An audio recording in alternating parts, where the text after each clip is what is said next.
Hello. Hi. So we've been talking already for about 30 minutes trying to figure out how to record over Zoom. But we figured it out.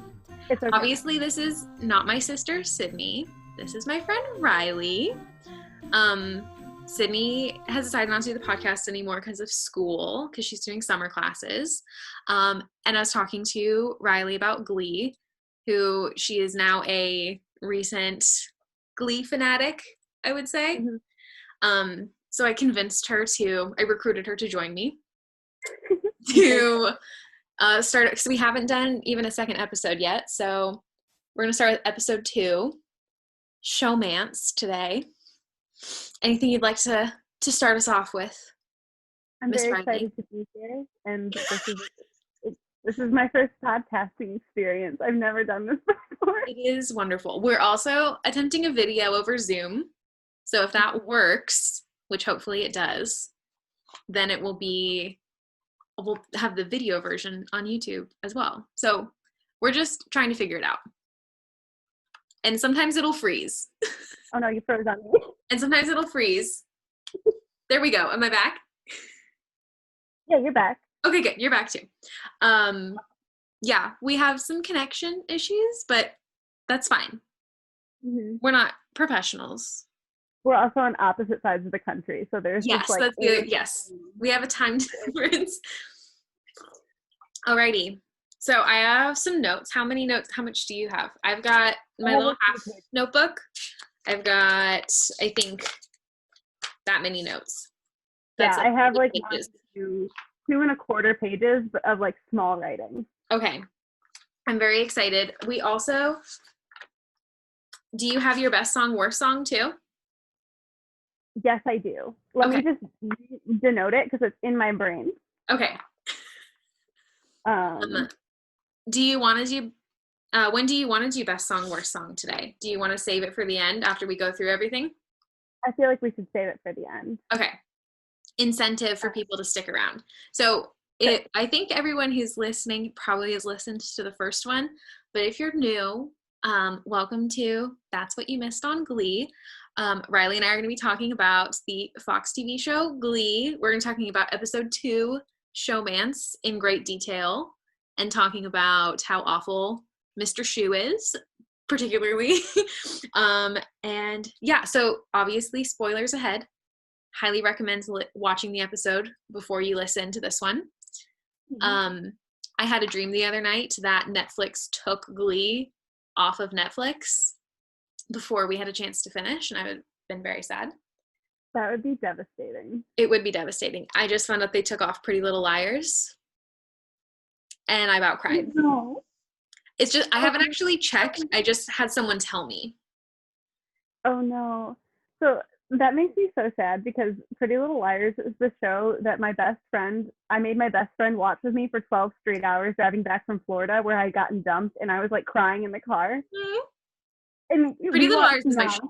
Pretty Little Liars. It is my show. I started watching it, I think, when I was like 13. Are you like Azaria, Spoby? What is your ship? Because I was an Azaria girl myself. I liked Aria a lot. I hated Spencer and Toby, but I loved Spencer when I watched it the first time. I couldn't stand her the second time through. She's very annoying. I liked Emily. Emily, yeah. Emily, I loved Emily too. Emily was like a very like awakening moment for 13-year-old Charley. But Ezra and Aria did not understand how problematic they were, so Azaria was like my everything. Okay, we're not supposed to be talking about Pretty Little Liars. We're talking about Glee. Okay. Do you want to start or do you want me to start? I can start. Do you want I have like a synopsis pulled up, but I also just have like general notes. So go for it, whatever you're feeling. Okay. The first thing that I initially thought was, even though the cold opening of this episode is incredibly cringy, it is also so wholesome.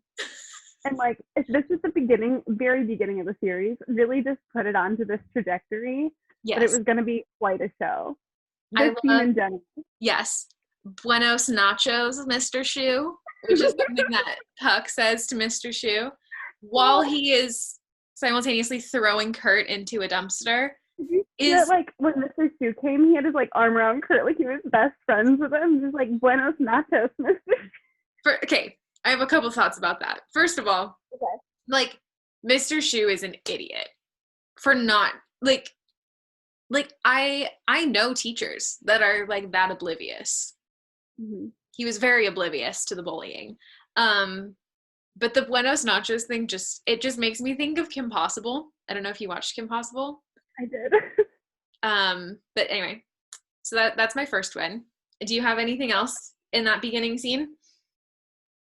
Well, the other thing that I noted was that Finn and Rachel, like, this one interaction defined everything that the rest of the episode was going to be about. True. With And her rolly also, backpack. so dumb, yes. But it's so sweet. Mm-hmm. Yeah. Because I haven't watched this in a long time, and you watched it more recently. Yeah, I watched it when I was like 12, but I didn't make it all the way through. Obviously, it wasn't even out by that point. But then I've been rewatching it recently for the first time in a long time. Yeah, and I had remembered Finn and Rachel, like, it taking longer for them to even like have a connection. I didn't realize that it was that quick. Mm-hmm. Yeah, things happen very rapidly. Yes. Okay. My next point, if I go further than where your notes are, then just like pull me back. Okay. Sounds My good. next one is Emma Pillsbury timing for when she walks around the corner to run into Mr. Shoe is, if the roles were reversed and the genders were swapped, that would be so, so creepy. I agree. I literally wrote, Emma, what is this move? It's like it's a very stalkery move. Like, she knows exactly what time he's gonna turn the corner, which when I first watched it, I loved it because I was like, "Aw, they're meant to be." Mm-hmm.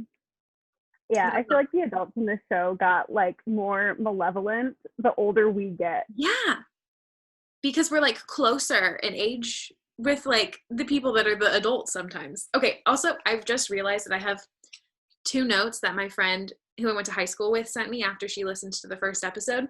So 2 Okay. things. She was in jazz. This is, shout out to Lindsay.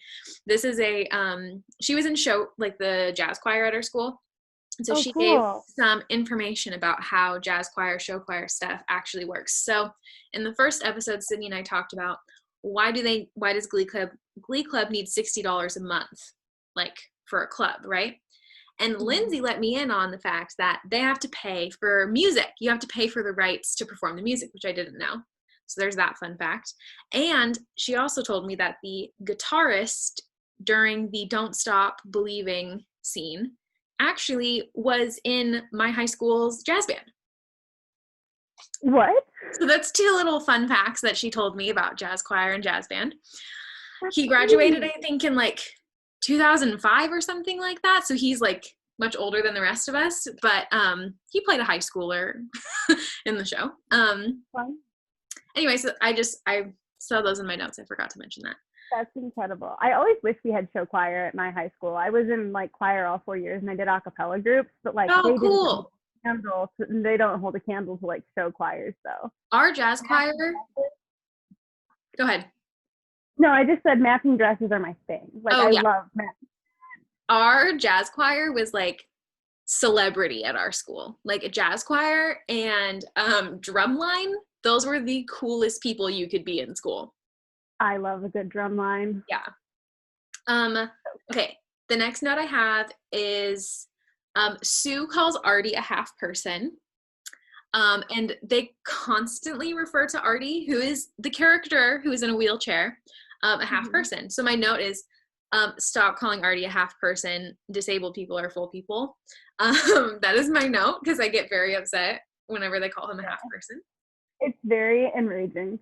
My note about that scene in general is when I was watching this, like, a couple weeks ago was when my friend Becca and I started watching all the way through again. And she looked at me during the scene and like paused the video and she goes, "Do you think Jane Lynch is tired from carrying this entire show on her back?" Probably. And Probably. She's got explain scoliosis. among her other medical conditions that I Yeah. can start a list of. Okay, next thing. Why is Glee in such competition with the Cheerios? Like, why is everyone trying to like put them against each other in performing aspects? Because they don't actually compete with each other. They're like two totally separate things. Is it about budget? It could, maybe it's about budget, but I always feel like it's like Mr. Shu saying that like the Glee kids are going to do better than the Cheerios. I'm like, at what exactly? Because they don't actually compete with each other at all. No, they don't. They do. In all honesty, they should work together, have a wider audience. They do a little bit later, but I agree. The hatred seems a little bit unnecessary. It feels like they just need a rival before Glee can have a rival school. You know what I mean? Mm-hmm. Right. Yeah. Right. And like the rivals are kind of laid out in the first episode because they go to Carmel. Yeah. And they see other thing like, how is vocal adrenaline at the regionals one year and not at the regionals the next year? Yeah. It's very inconsistent. It's very inconsistent. Okay. Do you have anything up to where we're at now? Let's see. We're past Sue's office. And then, oh, is this the next scene where Rachel's eavesdropping? Yes. What was that giggle? What do you have? Well, the first time I watched it, I didn't realize that she was using her makeup contacts to look backwards at them. Oh.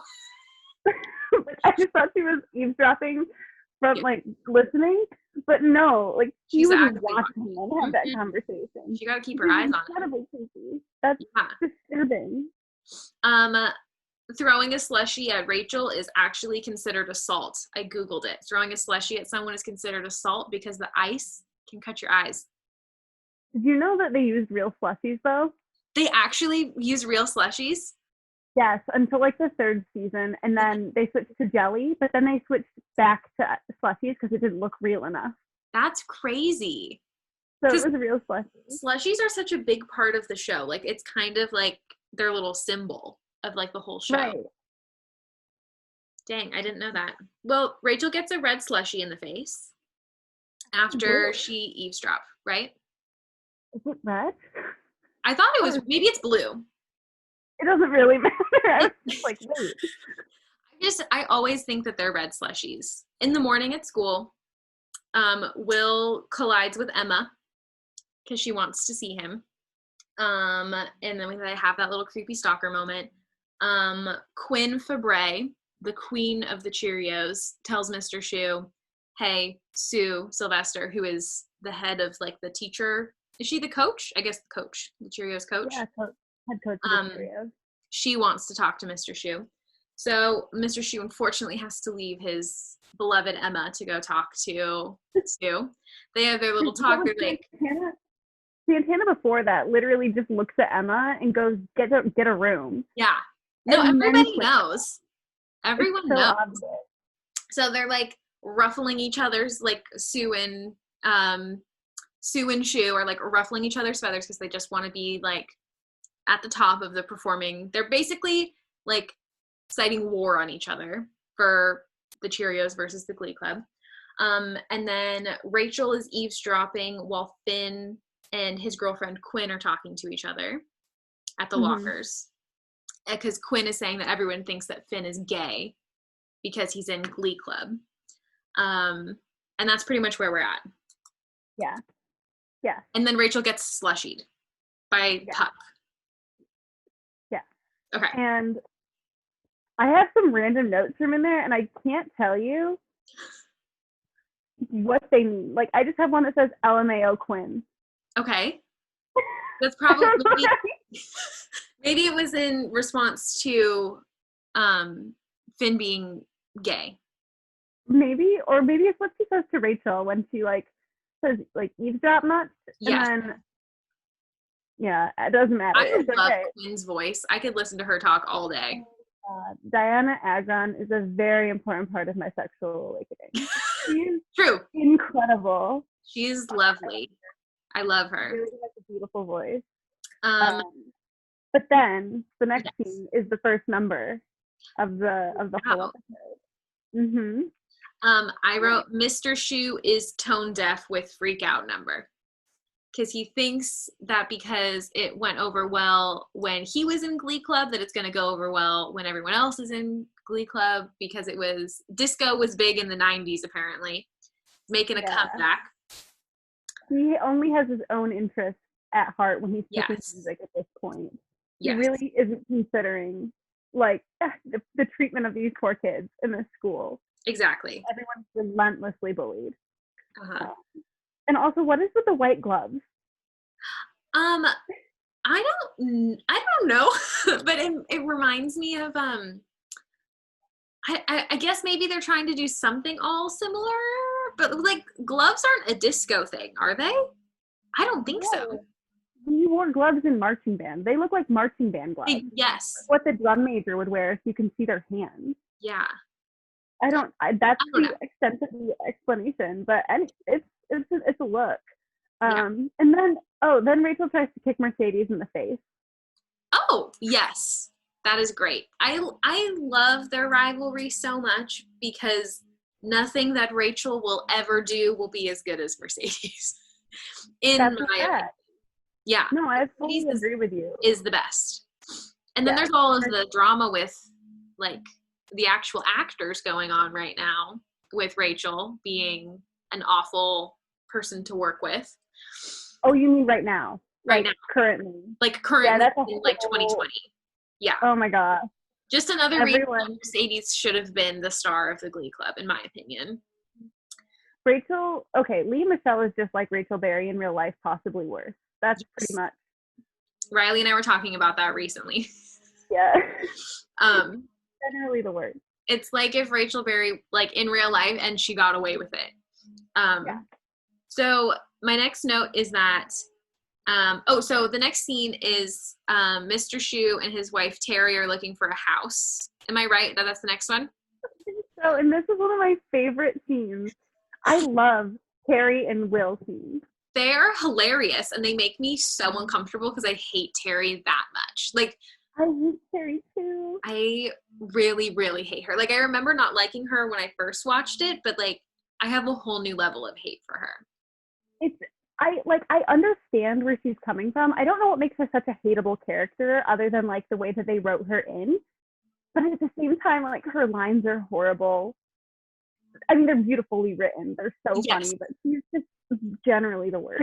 She's written in such a way that she's like easy to hate. But I have a theory that Will needed a really hateable wife so that we'd forgive him for flirting with Emma the whole show. Oh, definitely. Yeah. Mm-hmm. You can't empathize with Terry because you want to love Emma. Yeah. So much.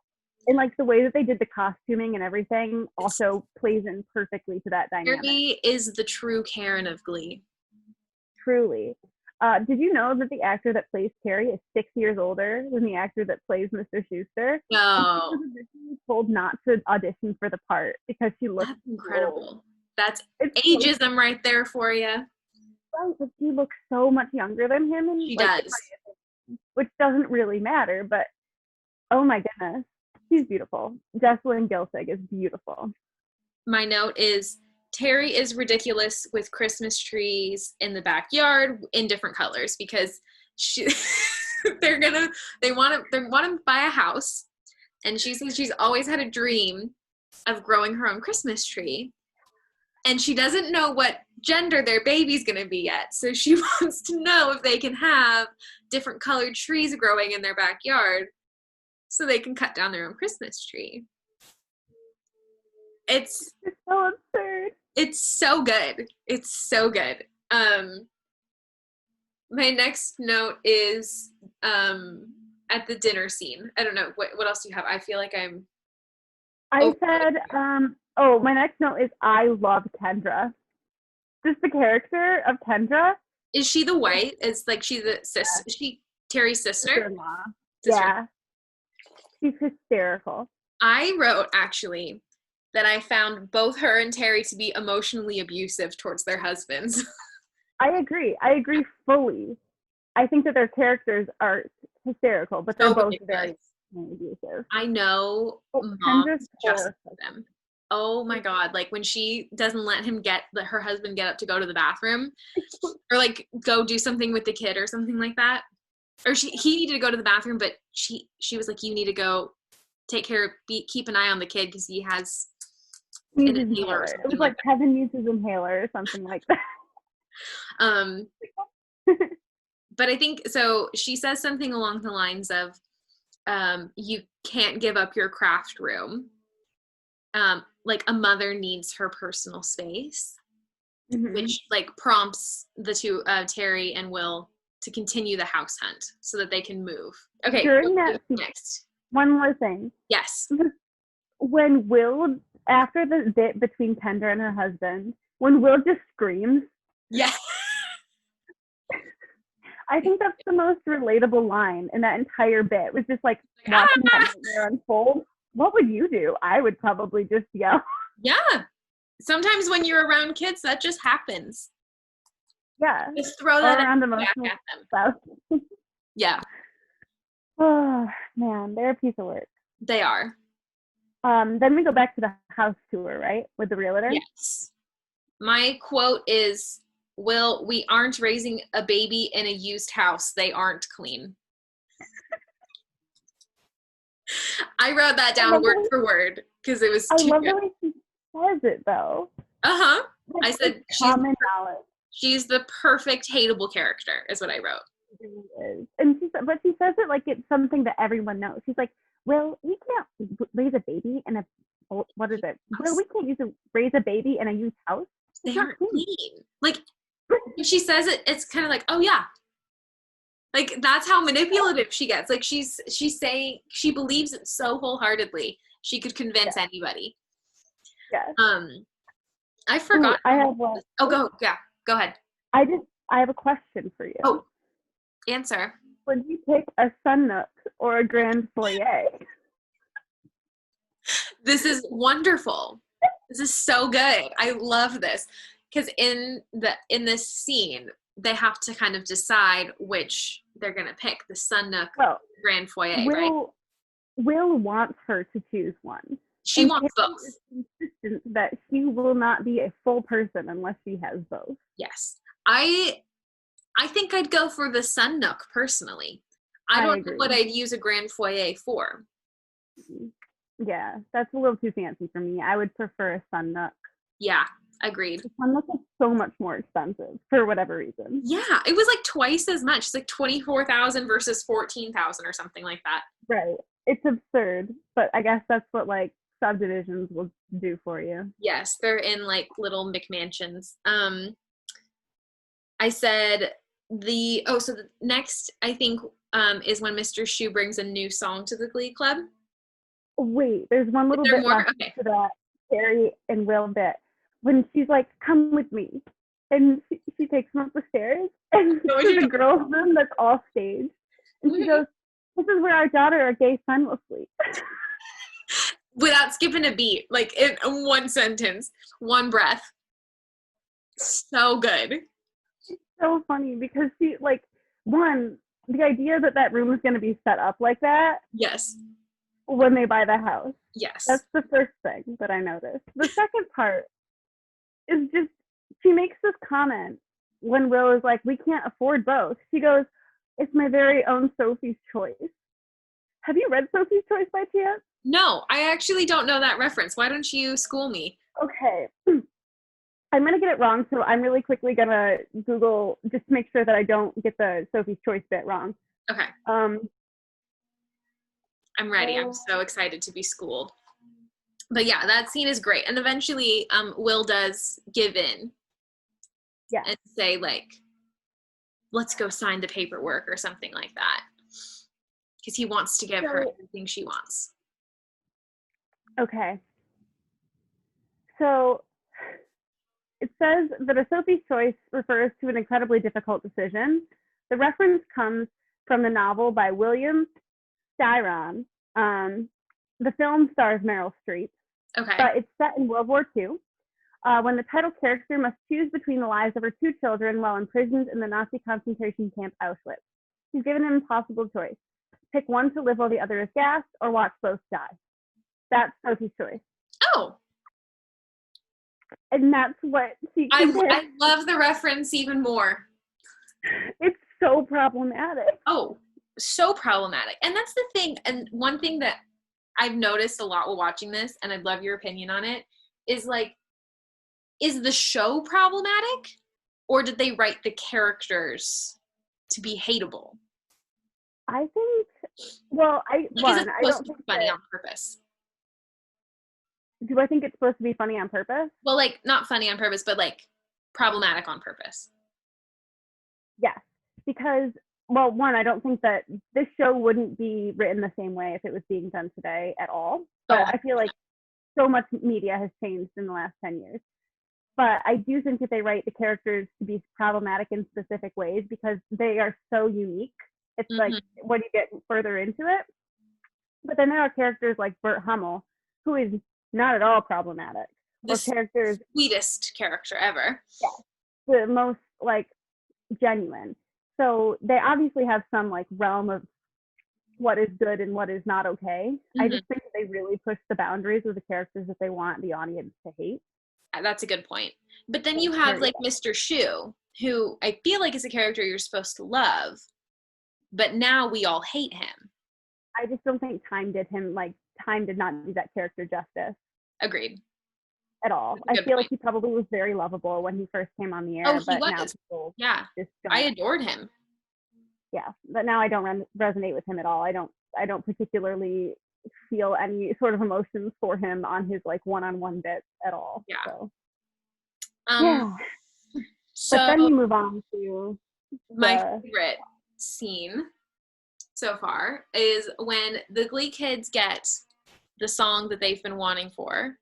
They finally get their modern song. They get to sing Gold Digger. Now, okay, am I stupid? Because is it Jay-Z or Kanye? I think it's Kanye. It's Kanye. It's Kanye. So he goes, we're gonna like do some Kanye. And he immediately goes, Mercedes, do you know this? That's like the first thing Mr. Shu says when they say they're gonna sing Kanye. And of course she says yes, but wouldn't it have been amazing if she had said no? Like, no, why do you think I'd know this song? And immediately just thrown it back in his face. Yeah. I'm like, why would you think that I would know that? Yes. So I think perfect choice of song right after the scene with Terry. Amazing song choice, Gold Digger. I didn't even think about that. You're welcome. It's amazing. Rewatch the scene again, and like they're measuring the rooms and stuff, and the song playing is Gold Digger. It's great. My second note is that Mr. Shu ruined the song, and it should have been sung by Artie. Oh, I totally agree, because Artie does like a kick-ass solo, and oh my god, am I allowed to swear? No, yeah, you can't. I don't care. Okay. Yeah, Artie does a kick-ass solo in the middle of the song. But Mr. Schuster was like, Finn, you're going to take the lead on this one. Like, why Finn? And then immediately he's like, oh, you don't know how? I'll do it then. He doesn't like defer it to another kid. Yeah. He's like, I'll show you how it's done, and like takes off the jacket or whatever. It's just in general, like when it comes to high school music, no kid in the choirs or anything wants to hear that their directors can like perform. Yeah. In general, like if whenever choir directors sing for their students, it's either like for like a small group, but like if you sing in front of the choir, you're really just trying to get clout. Yeah. And Mr. Shu's really just trying to get clout. Oh, he wants it to be all about him. Yeah. Yes, I love that scene. I think Artie, I mentioned this in the first episode that we did, but I love Artie. He's like one of my favorite characters, and his voice is just like not given the time that it needs, because I feel like, you know, correct me if I'm wrong because you have more music experience, but like him and Mr. Shu have pretty similar style voices, because like I wouldn't put like Artie and Finn like in the same category, because I think they just don't have the same. So like anytime Mr. Shu sings, I'm like, it should have been Artie. Yeah, honestly, when it comes to like the styles of voices, I'm trying to remember who ends up being in this club. But like the only person with a Broadway or like stage style voice that can even remotely match Rachel's is definitely Artie. Mm-hmm. Every like Puck and Finn both are more pop Mm-hmm. vocalists. That's the way that it comes across to me, anyways. And I agree with you. It should have been Artie Yeah. 90% of the time. He's Mm-hmm. fantastic. Also, he can rap. Yes. That's Well, incredible. that's like He's such the an big underdeveloped character. agreed. Do you have anything else for the scene before we go on to my next one? No, I'm excited for the next one Are though. you? Do you want to take the lead or should I? I'll give the synopsis. I'm ready. So this next scene is between Emma and Rachel. It starts in the bathroom. Mm-hmm. It gets uncomfortable very quickly. Yes. And then Emma leads Rachel back into her office, and they have a conversation about basically like trying to fit in and get the guy that you want. And but at the same time, it shows that Emma is going through the exact same thing Rachel's going through, but worse. Yes. So that's what's going on. We start in the bathroom. So my first question is, why are Emma and Rachel in the same bathroom? Because I was at high school and faculty was not allowed to use the student bathrooms, even in emergencies. Mm-hmm. It's not allowed. So why are they in the same bathroom? I don't know. Second, I have a quote that I'd like to share. To help set the scene a little more, trigger warning for eating disorder stuff, because Rachel is trying to make herself throw up in the bathroom. And she says, I don't have a gag reflex. I was wondering if this is the one you were going to bring up. And then Emma goes, one day when you're older, that will turn out to be a gift. That is the least subtle blowjob joke I have ever heard in my entire life. Honestly, because, so, as a kid, I mean, it obviously went over my head. Didn't even know what she was talking about. Didn't understand why Rachel was trying to throw up. I thought she had like a stomach ache or something. When I was like 12, like I went right over my head. But yeah, that is one of my favorite quotes. And I also wrote that Emma's very unprofessional. Oh, very. Here's counselor. Another thing that I really want to know, though. Yes. How does Emma get into the stall with Rachel? Yeah. There's not that much space.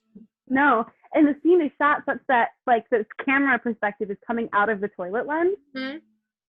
They probably had to build a separate stall. Yeah, but you see Rachel's head and you see Emma's head. So, like, it's shot. Was she, like, peering over? Yeah. She's looking into the toilet. Right, but, like, how does Emma get in there with Rachel? I don't know. How does she unlock the door? I'd love a diagram.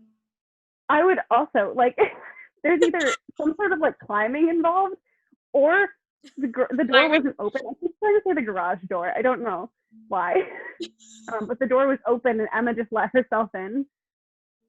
I'm very confused with the staging of the scene. I'm upset by it, but it's also hysterical. Yes. But then we get into Emma's office because they want to talk about it. And we start to get the pamphlets. Yes. Oh, the pamphlets are so good.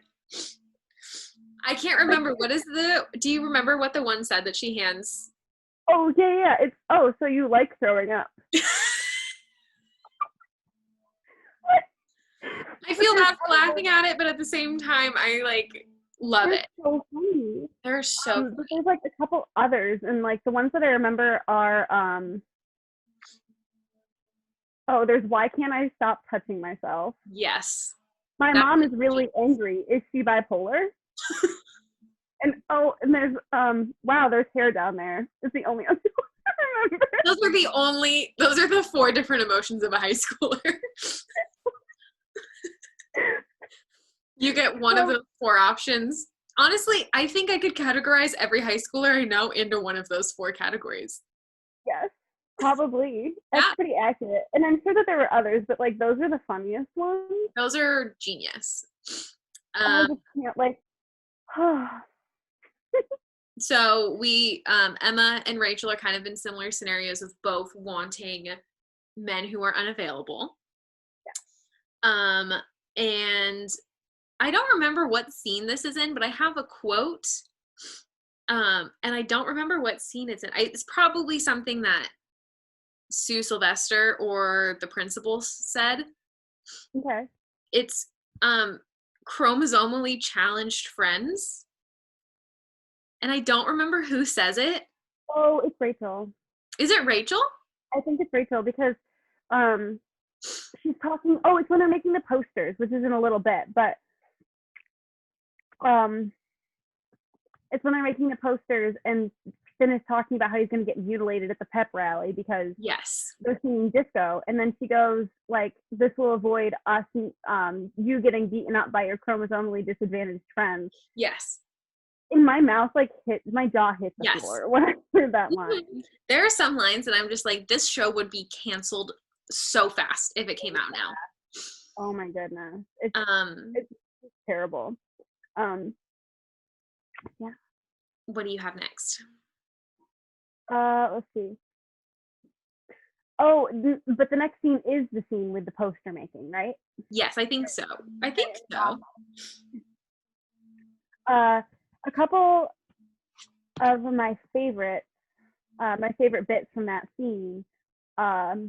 It's a quote, and it goes something like this from Sue. She looks at Rachel, who has just used the Cheerios photocopier to make illegal copies of posters, and she says, "Gay parents encourage rebellion." It's so funny. There are studies. It's so funny. It's so funny. I love it. My other question was, the Cheerios have their own copiers? Yes, why? I don't know. Like, what do they need? They also get their clothes like laundromat like overseas. Did you catch that? Yeah. It's like, yeah, because she gets part of the budget, or Schuster gets part of the budget. Yes. And Sue has to start getting her Cheerios dry cleaning done in Ohio. God forbid. Where they live. I think next is the bathtub scene. Wait, I have one other thing go from that. Again from Sue. Lady Justice wept today. Lady Justice wept. That is a great sentiment. Especially given the state of the world right now, that's how I feel. Yes. I want everything Sue says like embroidered on a quilt one day. I'm literally just gonna say like, throw pillows for my future office. It's so good. All right, are we ready for the bathtub scene? Yeah. Okay. So Terry and Will are taking a bath together, which I would just like to say, taking a bath with another person is so uncomfortable. I can believe it. It doesn't sound particularly fun. It is not particularly fun or comfortable. Like, if you want to sit in like hot water with someone, like get in a hot tub, because a bath is not comfy. Anyway, so they're sitting in the bath together. And my note here says, Terry does not deserve the grand foyer. She is entitled. I have from Terry the shock on her face when she said, "I have some bad news," and she immediately quips back with, "A wealthy relative died." And then her disappointment when Will goes, "I don't have any wealthy relatives," and she goes, "Oh." That was so good. It's hysterical. She is very manipulative. She's so manipulative. This is like a definition of a toxic relationship. It really is. It's like, honestly though, if you think about it, it's probably what my high school relationship would have ended up looking like. Yikes. I can, from that perspective. Well, I feel like that can go for a lot of people though. Because, oh my God, please tell me you would have been the shoe. What? Would you have been Mr. Shoe, or would you have been Terry? I think so. Like, no, but it's not intended to like be like at all shady, but just in general, like the way that relationship would have like arced. Yeah. It reminds me, I could have seen myself in those shoes. I think that like I think the part that makes it so like funny is that you can see people you know in that relationship. 100%. Like, that is totally reflective of people that I know in real life. Mm-hmm. Which is why like the like character type of Terry is so funny, is because like we know Terry's in real life. Right. We know, yeah, again, we like definitely know Terry's, and I know Mr. Schuster's. Oh yeah. And I don't know if I know any of that are like married, but like like the dynamic is there. definitely. So Mr. Another Shu. Oh, go ahead. Oh, sorry. No. You go. I was gonna start talking about Mr. Shu as the janitor, unless you have something before then. Oh, I have a clarifying question. This does not have to make it into the final cut. I'm ready. Okay, so Carrie's talking about how she sells more personal massagers than anyone else. Is that a vibrator or just like something that you use? Okay. I thought it was just one of those like, you would get them at like Michael or TJ Maxx or something, like where you would like as a vibrator. like, I'm pretty sure personal massagers like what you're talking about are also commonly used as vibrators. Okay, cool. They're just marketed as personal massagers so that they can have them on the shelf. That's kind of how I always interpreted it. Interesting. I immediately, that's where my brain went. I was like, she's talking about selling vibrators? Yes, that's what I thought. Talking about being the best at selling vibrators. I mean, if she's doing good, then I'm proud of her. Full send, I'm proud of her, especially in the retail space. I imagine that's not easy. So Mr. Shu starts working as a janitor at half salary. And that's like just like story point, because that doesn't come up yet, because now we're going into the celibacy club. Right.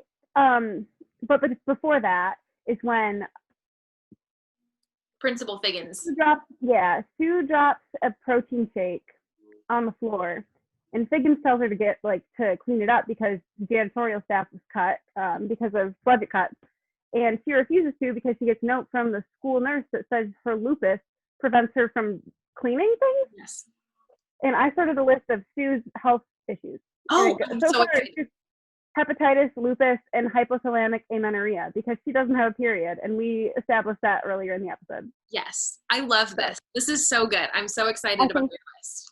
Okay, I'm going to circle it so that I remind myself to keep going. The other thing that I was going to say is that, like, taking into account of when this show is done, because it was done in, I think, 2008, which is, like, when the recession was happening. And so, like, thinking about the budget cuts and then trying to buy a house in 2008, like... Yeah, that's not easy stuff. Yeah, well, it's, like, what's going to happen next year in the U.S. again, so... But, yeah, so Mr. Shu... like sees Principal Figgins scraping the protein shake off of the ground and says that he'll start working as a janitor, and he's like, we can't afford to take on another janitor, so Mr. Shu's like, I'll work at half salary. So now Mr. Shu to make things better for his wife. Yes, which is very sweet, but we don't like Terry, so it's whatever. No, we don't. Yeah. Next we have my favorite, the Celibacy Club. It's all about the teasing and not about the pleasing. I wrote that down. I like that's a little problematic. Like, it doesn't have to be problematic, but I think that they use that as a motto is incredibly. I love it coming from Quinn too. Yeah, coming from Quinn is just iconic. It's fantastic exposition for what is to happen later with Quinn. One of my favorite things that happens in this scene too is that we get a little insight to Finn's head. And Finn says that he joined Celibacy Club to get into Quinn's pants, which is just like the sweetest dumb thing that he says. And he's so dumb and I love it. Like, it's so good. And then Puck says that the skirts that the cheerleaders wear are crunchy toast, which I don't know what that means, but he's like, those skirts are crunchy toast, and I just want to start using that as a way to say that that's like, is it like cool? Can I just start saying? I read it as more like sexy. Oh, I mean, honestly, it could mean either. So skirts are crunchy toast. All about the teasing and not about the pleasing. We also learned that when Finn is trying to stop himself from premature ejaculation, he thinks of when he hit a mail carrier. He hit a mail carrier with his car. Okay, I would love to make a note about what went through my brain when I watched this when I was 12, and I'd love to hear your thoughts as well. Okay. So, I was homeschooled. I did not get sex ed until I was a senior in high school. So I had to just kind of figure stuff out on my own. I didn't know what he was talking about in this scene. So I thought that guys just didn't like making out. And to keep himself entertained while making out, he had to think of something that was entertaining. And and so he just like hated it so much that he just had to think of hitting someone with his car because that was more entertaining than making out. Because I didn't know Wow. what was happening. That's quite a departure from what's actually happening. Mm-hmm. Yeah. So what went through your mind as a 12-year-old, right? At this point, when I was watching it at 12, I had sex ed because I went to Montessori and we had like this whole after school program and our like parents took us and it was weird. Anyway. Amazing. But like it was very comprehensive. We learned all the things. So I knew that what they were talking about. I just remember being like, I shouldn't be watching this and my parents don't know I'm watching this and like I'm learning about sex. I mean, my parents didn't know I was watching it either, but like I don't know what they thought I was gonna learn from it because I honestly this was the most sex education that I got was from Glee when I was 12. Right, that's pretty terrible, like a bad reference point at that age. I have some really interesting thoughts when it comes up in the hot tub situation. I have a good story about that. So we'll wait for that because that's not this episode. So back to in the celibacy club, they split genders for a half hour and then they come together. That's what happens during celibacy club. And then the activity that they're doing is that they have to stand across each other and put a balloon in between them. And the balloon, I don't remember exactly what it says on it, but it definitely has like crosses on it. Oh, I didn't even notice that bit. Yeah, I think it says like the Holy Spirit or something like that with little crosses. That's cute. I like that. It's like very topical. I know. And then Quinn says, if the balloon pops, the noise makes the angels cry. What a president. I love her. I love her. She is so funny.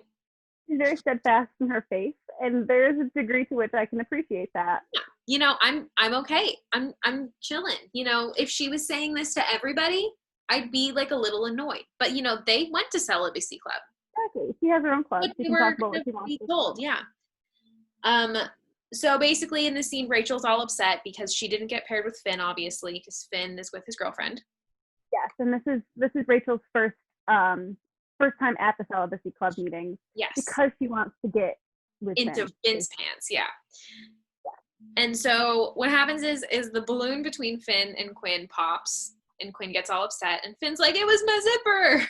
It probably was like he was being. Yes, it probably was. Like I don't understand how it could be anything but his zipper. They weren't doing anything. Like if you watched Puck and Santana, they were grinding on each other. Theirs didn't pop, so it must have been the zipper. So at this point, Rachel gets all fed up and goes into this little sex positive rant, which I love. It's so great. Do you have anything you want to say about her sex positive rant? I have this just Quinn's reaction to the term contraception. Yes. Don't you dare use the C word in here or something like that. It's funny.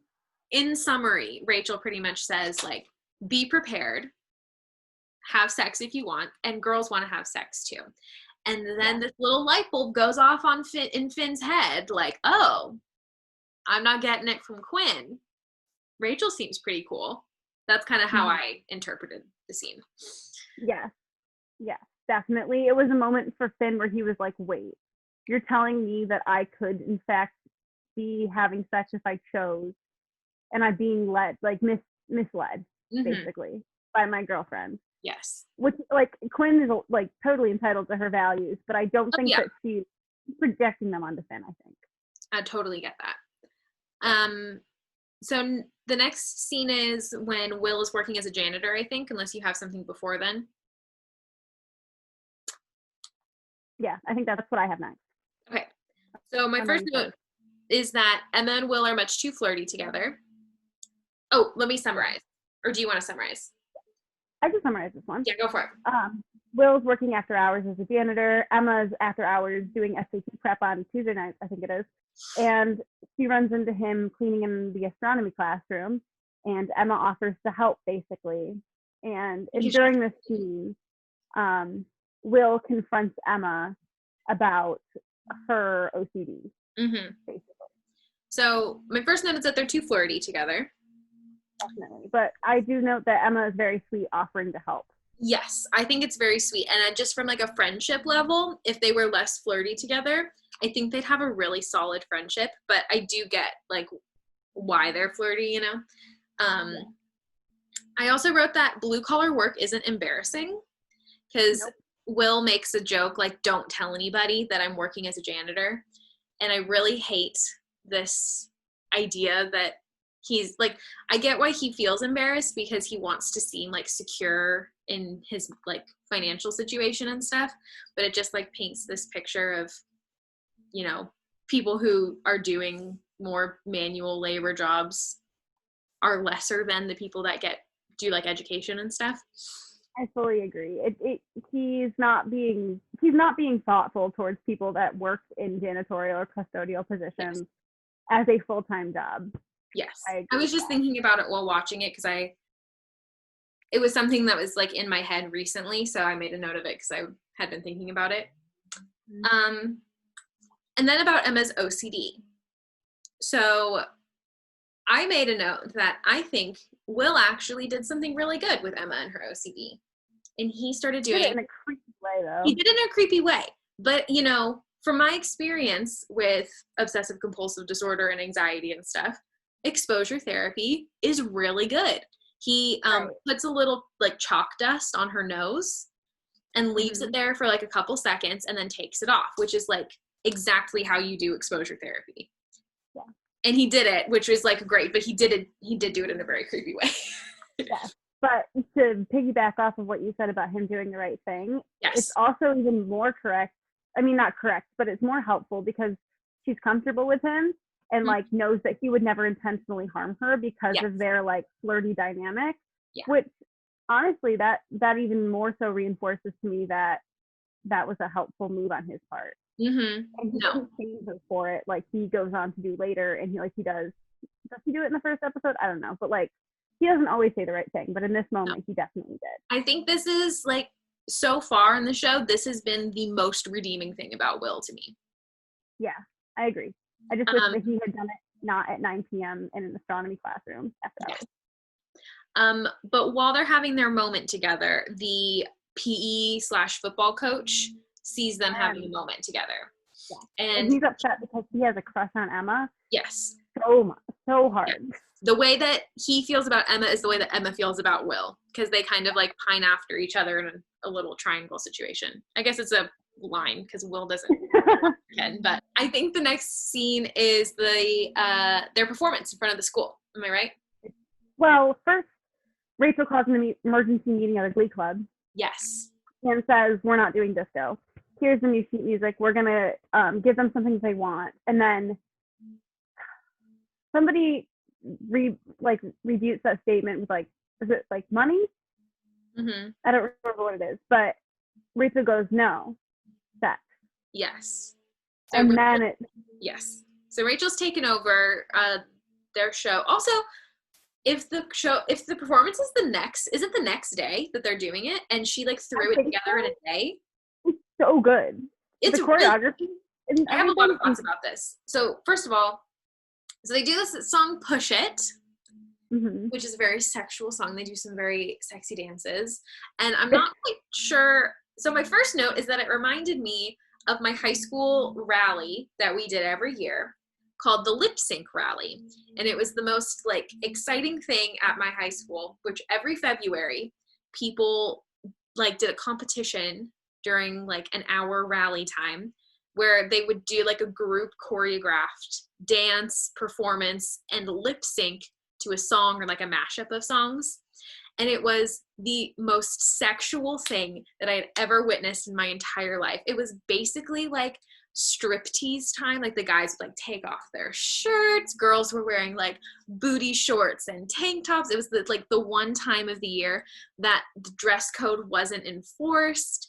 And it was rated by like 3 of the chillest people on the faculty. And then like one group won essentially. And so I just like, this is the first thing that came to my mind is like the way that everybody was watching on Glee, like watching their performance, is exactly how everyone watches the first lip sync rally part, because it gets very sexual very fast. It really does. So I love yeah. sorry, I didn't mean to cut you off. I was gonna say, any MCHS graduates who are listening will know exactly what I'm talking about, because it's very uncomfortable to watch. Sounds good. All right, go ahead. Sorry, that was a long. No, I love it. I love that existed at your high school and that you can like relate to that in this. It was very uncomfortable. The comments that I have is basically the choreography is just a variety of different ways to have sex, but with clothes on. Mm-hmm. And I bet Finn was thinking of that male carrier the entire performance. Well, he would have had to have been, because like Rachel was like on him. Also Quinn. I wrote Quinn has every right to be pissed. I would be livid. Mm-hmm. Rachel is just not okay. Kurt cracks me up because at this point he's still not out of the closet. He's still closeted. And he is acting or trying as hard as he can to act straight, essentially. Yes. Including his dancing in this number, which is hysterical to me. What is that little beeping noise? Can you hear that? Oh, yeah. It's my headphone. Oh, okay. I'll take it out. I don't think it picks up on the mic, but I think it's slowly starting to die. Oh, okay.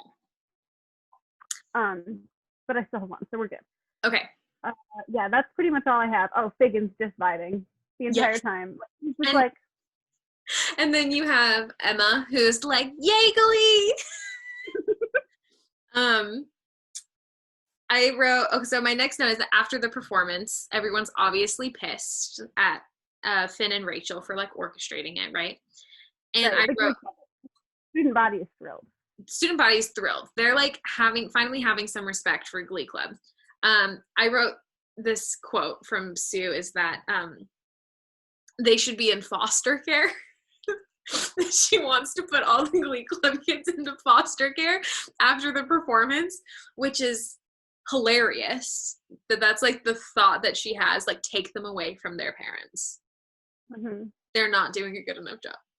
As if that's possible. Also, this prompted me to think, what political party does Sue belong to? She's absolutely a libertarian. I was going to say, but like off the charts. Off the charts libertarian. There are no limits to her libertarianness. No. I'm glad we agree on that. We should do a whole episode where we like put people on like the political spectrum. I love that idea. We'll do that at some point. Okay. So basically what happens is then Figgins is like upset because he's like, they did a great job. They're really talented, but we have to have like a family friendly list of songs. So he gives them this, Mr. Shu, this list of like 10 songs that they can do. And they all either have to do with balloons or God. It's so funny, but it's also printed on like American flag paper. Yeah. It's like so Midwestern. I love it. Struck me as. Yeah. And so my next note is that Mr. Shu didn't give them a choice. Rachel had to do it. Like, I think Rachel made the right choice. So you think Rachel made the right choice? That's what they say in the next scene, though. Yes, and Will like validates that when he says to Rachel, I'm gonna open my window now. Okay. Keep talking. Will basically says to Rachel, "You made the right call. I shouldn't have tried to sell disco as hard as I did." Mm-hmm. And yeah, that's basically the gist of that next scene, except for Rachel's iconic line, "What's a luft balloon?" And I don't know what a luft balloon is, but it just made me laugh so hard. I love it. As soon as I open my window, Mom pulls out the metal saw again. Really unnecessary, Mother. Okay. I'm back in my hot room. I know it was raining for you today, but it was like 90 degrees here, so Ugh, that's so hot. Like, yeah, not comfy. So the next scene is Ken, the coach, football coach guy, approaches Emma and essentially is like, you can't keep pining after Will. He's married. I'm mm-hmm. here. Like, I like you. Like, you're not gonna find anyone else like me in this town. I'm a minority, so I can't get fired. So you'll have a stable husband. Like, take it or leave it, essentially, is what he says. And I think Ken is right. I agree, but this is when he gives her tickets to Tulipapalooza, right? Tulipalooza? Tulipalooza, yeah. Which is very sweet. Yes. Yes. And she goes, I can't, I have asthma, which prompts Ken's rant. Yes. And I said, Ken is so almost likable. I just think he's very abrasive. I think so too. I think, like, it's like he has a difficult personality to like, but because he was offering to like take her to like monster truck thing or something, and like I feel like he's trying, like he actually likes her and is like trying to make an effort. So there's that. It's a hard time to know for an answer. Yeah. Next we have the picnic.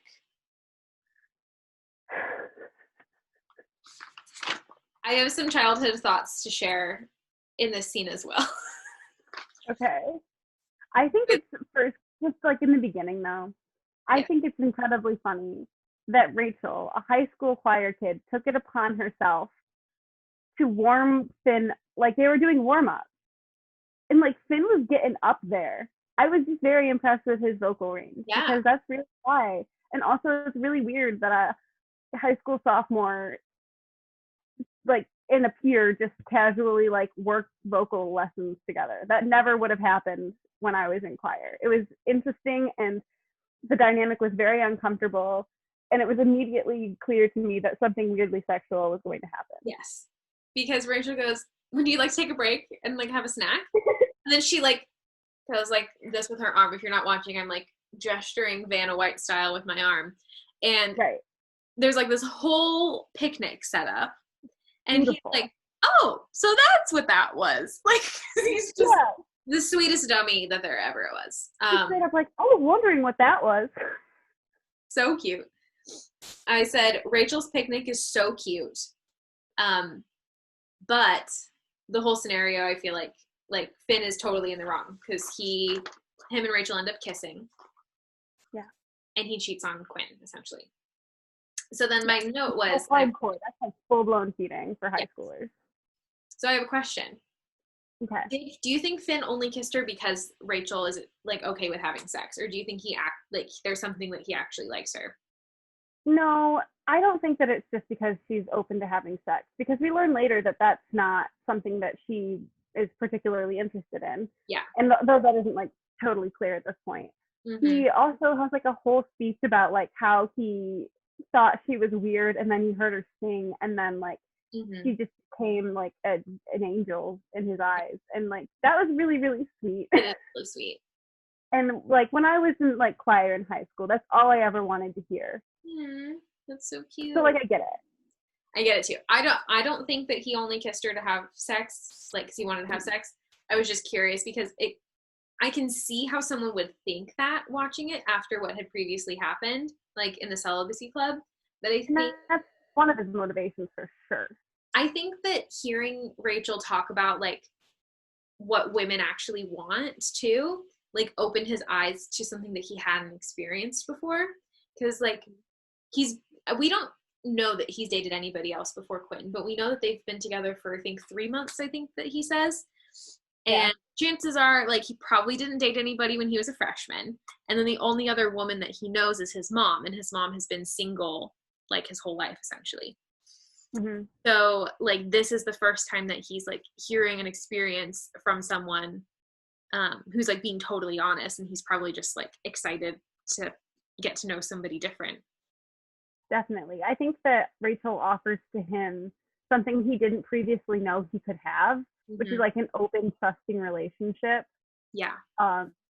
with like healthy boundaries, and that he gets to like have a say. I think that's what Rachel kind of offers to him that Quinn does not. So, are you ready to hear my 12-year-old thought while watching this? Yes. I did not understand why he pulled away from her. I did not get it. And now I understand he just got a little too excited, right? I was always like, oh my God, did she have bad breath? Like, what was the issue? Like, I really didn't know. And I would like to also say that I used to watch so many fan edits of their relationship before I started watching the show. When I was probably like 11, early 12, I would just watch like fan edits of clips of the two of them. And I was just like, I loved them so much when I was like 12. And I did not understand until watching it like last week why he even pulled away. Yikes. Big yikes. I agree, like watching it back again, it was really, really funny. Because Yeah. I didn't really realize what was going on either. Mm-hmm. I didn't really put it into context. And I was like, wait, this show is very sexual the second time. I feel like it really truly is made for adults. Because as a kid, I always thought it was like a show for teenagers and stuff, like young teens, but it's totally made for adults. Oh, yeah. It's straight up explicit material. Yes. But 12-year-old me thought that this was very funny, like high quality entertainment. Because it is. So, are we ready for the next one? I believe it's the doctor's office, if I'm right. It sure is. Do you want to take the lead? I will. Take the lead. Basically, Terry is at an OBGYN appointment by herself. Will is not there. And she is asking all of what? Which is understandable. He's been working. Yeah. It's totally normal for women to go to OB appointments alone if it's not like a landmark or like, again, like it's totally normal. It's an early appointment. But it's lucky that she does. Mm-hmm. Or is it? We find out, what? Oh, well, for the plot of the show, it's very lucky that she does go. And basically, she's asking all these questions about like, one of them is like, is my baby deformed? Is it blank? Is it something? Is it something? Why is this happening? And the OB is just answering like, no. And then she asks the baby's gender, and we find out some very shocking news. Terry is not at all pregnant. She's having a hysterical pregnancy. Yes. And she goes, I've gained 10 pounds. And the OB just goes, yeah, you've probably been eating. Yeah. That was really funny. So good. So Terry's not pregnant. She's having a hysterical pregnancy. Yes. It's fully she's faking. Well, she wasn't faking it. She really thought that she was pregnant at first. Yes, she goes on to fake it. But yes. That's okay. Spoiler alert. We said spoilers. It's fine. We're not perfect. So I think some very funny things in there. Oh, go for it. Like, is the baby stressed because I'm living in squalor? Something like that. Terry is not living in squalor. She has a 2-bedroom apartment. It is beautifully decorated. Yes, they have a very nice apartment. She works 12 hours a week. So I think if I'm right, the next scene is Quinn's audition for the Glee Club. It sure is. I love this part. It's so good. God. So Quinn, I love that trio of Cheerios. They're my favorite. So Quinn shows up to audition for the Glee Club with Santana and Brittany, which are her two, like, they start kind of as like the backup Mean Girls kind of thing, but they end up obviously. Brittany didn't even have a name. Like, they hadn't named her character yet. So she's very preliminary. Mm-hmm. So they're auditioning just in front of Mr. Shu, and they have to sing one of the songs on the approved song list. So what's the name of the song again that they sing? Say a Little Prayer. Say a Little Prayer. It's a great song. They do a great job. Just like to say, I totally agree with Quinn that those skirts are everything. When I love the Cheerio skirts so much. Like, they're wonderful. Mm-hmm. And you know what? I really like I wasn't sure. Let me rephrase this. I know that she is auditioning just to keep an eye on Finn with Rachel, but I like respect her for it. Yeah. Like, I think that she is honestly kind of like being mature about it. Like, she's like, okay, well, like, this is his interest. He seems to like people who like this interest. Like, I'll give it a try. Sorry, my ring got stuck in my brain. I don't know. Like, I know it's supposed to be like she's spying, but I kind of think, like, I get it. Yeah, I agree. I think that she's going about it in a better way than she could. Like, there are worse ways to address this issue. She could have slushied Rachel right off the bat. Right, or she could have been like, "Quick Glee Club, or I'll break up with you" to Finn, and she didn't say that. She tried to, but like, she's come around. And she also puts a lot of work into our audition number. Like, she doesn't just half-ass the audition expecting to get in, because she would have. She has a good voice. She puts together a fantastic audition, which ends up like awarding her in the end. Like, she gets a solo from this, and it's such an iconic song. It also reflects her values perfectly. It does. So, yeah, this is one of my favorite bits of this episode. So Quinn and Santana and Brittany go talk to Sue, and Quinn calls Rachel that thing, which is great. Love that. Yes, very awful. And so Sue essentially is like, okay, you guys are only allowed to stay in Glee Club if you're like my undercover spies and like keep an eye on things for me. Sue feels very threatened. Huh? Sue feels very threatened. Yes, which I don't understand why, because it feels like the Cheerios have so much support, you know, from the school and everything. So, and then the next part, Will comes home from work, and Terry's made this nice dinner, and it sounds like she's gonna tell Will that she's not pregnant, and she's like, I have some news for you. And she doesn't say that. She's like, we'll just stay here and you can quit your work as a janitor, and we'll just turn the craft room into the baby room. Not telling him that she's not actually pregnant. Yes, I have a note here where I just wrote down, was this planned or did she fake it on the fly? I think on the fly. I think it was 100% on the fly. I think she panicked. And I think that she's so afraid of losing Will that I think so too. Like she was going to make the right decision, and then she turns her back on that. Right? What? Because she says it's a girl or something. It's a boy. It's a boy. Yeah, she's kind of like presented with this moment where Will's like, well, what were you going to tell me? And then you can see, oh, my headphones.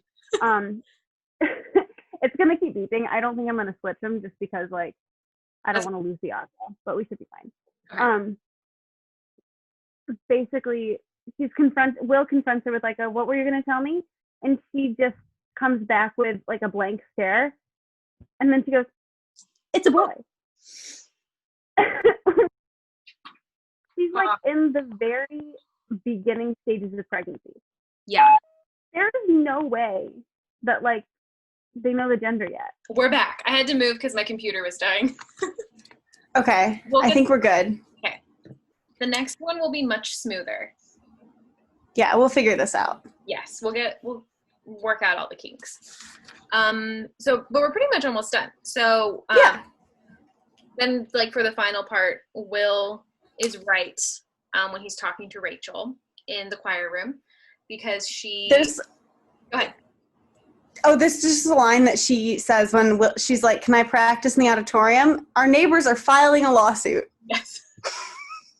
That made me giggle, because it's like, yeah, of course they are. Yeah. And so she sings the song. What's the song she sings? Take a Bow. Take a Bow. And she does a great job. I love that scene. I just think it's really funny with Mercedes and Tina in the background when she's singing. Mm-hmm. It's great. I love Tina. I wish that they did more with her in the beginning. Yeah. All right. Is that all your notes? I think that's it. The episode ends there. All right. Best song, worst song? Okay, so do you want me to go first or do you want to go first? Let's start with worst song. I think we Worst both song? it's Freak Out. Yes, I have Freak Out as the worst. Yeah, that's my worst And song. then what do you have for best? I actually have two, but I have them in order of like favorite and then second favorite. Okay. So Gold Digger is top. I really liked it. Oh. And then Take a Bow was my second. Really? Yeah. I had my best song was Say a Little Prayer. That one was really good too, but I don't know, like the Gold Digger one, like the irony of it all, like, and I know that we're supposed to be focusing on just performance and everything, but just like, well, that's part of the performance. yeah, it was so like perfect, like the way that they incorporated it into like everything. I think if Artie sang it, it would have been great. I really like Take a Bow too, though. I think that's like, yeah, it showcased Rachel's ability really well. It did. I don't think I'm going to take mine out of the running because at that point, Quinn and the Cheerios aren't a part of Glee Club. Oh, okay. So that can't even be in the running. And in that episode, because like in the last one, Sydney and I used a Mr. Shoe song in it. Well, I'll accept still it. Though. I'll accept it. I think that I would go with my favorite being Gold Digger in that instance. Okay. Even though I didn't love that Mr. Shoe sang on it, I do agree that it was the funniest, and also Mercedes and Artie killed it. I love them. So, are you ready for our pyramid? I sure am. Are we gonna include Quinn and the Cheerios in this one or not? I don't think so because I don't have cards for them. So okay. Let's see if I can do this. Here's our pyramid. So are we gonna try to agree? I think we should. I think we should too. Okay. So we got to start from the bottom. I think once again Tina is kind of near the bottom. Tina or Kurt, because they just for sure. Neither of them. Nothing happened with either of them. I'm gonna put Tina in last again, but we'll put Kurt next because he did have some great dance moves at the Yes, rally. he did. They were incredible. Okay. After that, I have Finn. Finn. Okay. I agree with that. He didn't do much from a performance standpoint. He also just couldn't sing Gold Digger. So No. he missed out on an opportunity to sing. Yes, like I agree. Who's next? I have Artie. Okay, I'll accept it. Where would you have put Artie? I always want Artie to be higher, but I can't all the time. He did a great job in the rap, obviously, but I feel like we didn't get to he didn't get showcased enough for him to be higher. No, but I think agree. Mercedes is next, unfortunately. Oh, really? I had her at the top, but yeah. I agree because Rachel has her own number during this episode, so like she deserves that top place. Yes, with her little gold star chicken. Sure. Yes. Then we have Mercedes, and that is our tier today. I love how professional my tier is. It's beautiful. You've done a beautiful job. I wanted to print pictures of all of them because that's how they do it on Dance Moms. There's like portraits of everybody, but my parents said I wasn't allowed to waste the printer ink. So. That's so funny. Maybe we could I like the board, but we can always do like a screen share too and like build it on like Photoshop or something. So much better. I would so much prefer to do that. We'll make it happen. I can try to set something like that up. Great. I think that's everything. I think that is. I'm so excited. That was so fun. We did. Oh, we made it. That was so fun. We made it through all of our technical difficulties. I know. And it was really nice to just sit and talk about something that wasn't like news. It's really nice to sit and talk about something for an hour that is related to nothing else that I'm doing in my life. Exactly. I love it so much. It's fun to think about something that was so like monumental to me as a kid. As an adult, and also just getting to rewatch something and like talk about it with somebody because I rarely watch shows with people, and so it's cool that we get to like talk about it together and stuff. I agree, and it's really fun to like rank things. I'm definitely going to start an Excel spreadsheet of best song, worst songs, and I'll share that with you. Yes, please so do. That at the end of the season we can tally them all up and figure out our best song of the season. Yes, definitely. And I hope the beeps don't end up like too much in the audio. Oh, if it is. If they do, I apologize. We're going to get all of the audio stuff figured out better for next time. This is our first time. It's not as simple as I thought it would be. Yes. I don't really know how any of this works. Sydney handled it for the first episode, so we're going to figure it out. We've got our screen recording going. Hopefully it saves okay. I'm sure it'll be okay. But if nothing else works, I'm sure that will work. Okay, good. Great. All right. That was it. So if you're listening to this, hopefully it's on Spotify. And then we'll also have our video version on the YouTube channel that I made called And That's What You Missed on Glee. So you can listen or watch on either place. And I think that's it. So our hope is that we can do 2 episodes a month right now. Yeah. So in 2 weeks, you should be able to hear us talk about episode 3, which I'm very excited because we're going to get to see some more Kurt finally. Thank goodness. I know. This show is lacking in Kurt so far, so. Yes. And after that episode, we break into like the drama of season 1, which I'm very excited about. I can't wait. It's going to be so good. It's going to be so fun. Thank you for listening. Yay. Thank you. We'll see you in the next one.